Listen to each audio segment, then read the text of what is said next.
राघव राजा राम, पतित पावन सीताराम। ईश्वर अल्लाह तेरे नाम, सबको सन्मति दे भगवान। बेटा राम, बेटा राम, राम उठो राम। हाँ हाँ, आप कौन हो? मैं मोहनदास करमचंद गांधी हूं। मोहनदास करमचंद गांधी अर्थात महात्मा गांधी? हाँ बेटा, लोग मुझे इसी नाम से ही पहचानते हैं। बेटा इधर आओ, तुम क्यों उदास लग रहे हो? बापू, बात यह है कि कल आजादी का पर्व है और मुझे कल स्कूल में उसके बारे में कुछ बोलना है, इसलिए। उसमें क्या बड़ी बात है, आजादी के बारे में कुछ बोल देना। लेकिन बापू, क्या सच में हम आजाद हुए हैं? तू ऐसा क्यों बोल रहा है? चलिए बापू, मैं आपको कुछ दिखाता हूं। देखिए बापू, उस घर में। मम्मी पापा, मुझ पर थोड़ा रहम करो प्लीज, मुझे आगे पढ़ने दीजिए। मैं आगे पढ़ना चाहती हूँ और डॉक्टर बनना चाहती हूँ। बस बेटा, आपने बहुत पढ़ लिया। हमारे समाज में लड़कियां इतना पढ़े यही बहुत बड़ी बात है। पढ़ना लिखना छोड़ो और अपनी शादी के बारे में सोचो। क्या मुझे पढ़ने लिखने की और मेरे सपने पूरे करने की भी आजादी नहीं मिलेगी? आइए बापू, उस घर में भी देखते हैं। मेहरबानी करके आप यह व्यसन छोड़ दो और घर में भी ध्यान दिया करो। अब हमारे घर में खाने के लिए अनाज का दाना भी नहीं है। वह सब कुछ मुझे नहीं पता, बस मुझे पैसे दो। मेरा शरीर कांप रहा है और दिमाग काम नहीं कर रहा है। अब जल्दी पैसे दो, मुझे देर हो रही है। नहीं, यह पैसे मैं नहीं दूंगी। ये तो बच्चों की किताबें लेने के लिए रखे हैं। चुपचाप मुझे पैसे दो और यहां से हटो, मुझे जाने दो। हे ईश्वर, मेरे पति की इस व्यसन की आदत से मुझे कब आजादी मिलेगी?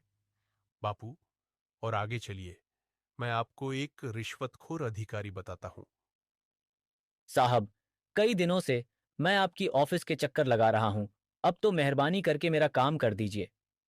अरे भाई, कितनी बार बोलूं तुझे, तेरा काम बहुत कठिन है और बड़े साहब मना कर रहे हैं। तुझे जो समझाया है ऐसे करो ना भाई। लेकिन साहब, मेरे सभी कागज ठीक है और मैं अपना हक पाने का हकदार हूं, तो मैं रिश्वत क्यों दूं? तब तो सत्यवादी हरिश्चंद्र बनकर तुम्हारी सब फाइलों को लेकर इधर उधर फिरते रहो। जाओ, तुम्हारा काम नहीं होगा। हे ईश्वर, हमारे जैसे ईमानदार लोगों को ऐसे रिश्वतखोर अधिकारियों से कब आजादी मिलेगी? चलो बापू आगे। अरे भैया, ठीक से तोल माप किया करो। गेहूं और चावल तो मिले, पर दूसरी चीज कहां पर है? अरे भैया, आपको जल्दी आना चाहिए ना। बाकी सामान तो सब खत्म हो गया है। आगे से ही कम सामान आया था, उसमें हम क्या कर सकते हैं? आपने तो कल ही सामान देना शुरू किया है, तो खत्म कैसे हो सकता है? अरे यहां से निकलो भैया, और लोग भी लाइन में राह देख रहे हैं। आपको जो शिकायत है वह बड़े अधिकारी से जाकर करना। हे भगवान, हम गरीबों को ऐसे अनाज की तस्करी करने वाले लोगों से कब आजादी मिलेगी? देखा ना बापू आपने, क्या आपको लग रहा है कि सच में हमारा देश आजाद हुआ है? आज के समय में भी लड़कियों को पढ़ने की आजादी नहीं है। आज के समय में बहुत सारे लोग व्यसन के अधीन होकर अपने घर की जिम्मेदारी को भूल रहे हैं। यहां पर सरकारी अधिकारी भी रिश्वत लेकर अपना काम करते हैं। अनाज बेचने वाला भी अनाज की तस्करी करके गरीबों का अधिकार छीन रहे हैं। क्या हम सच में आजाद हुए हैं? हमें देखनी है आजादी, हर हाल में हमें देखनी है, हमें देखनी है आजादी।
झूले, बहती रहे तेरी गंगा। ऊंचा हो इतना, इतना बुलंद हो, तारों को चूमे तिरंगा। माँ से है माटी, माँ से है माथा, माथे पे माटी सजा के चले। माए चलती रहे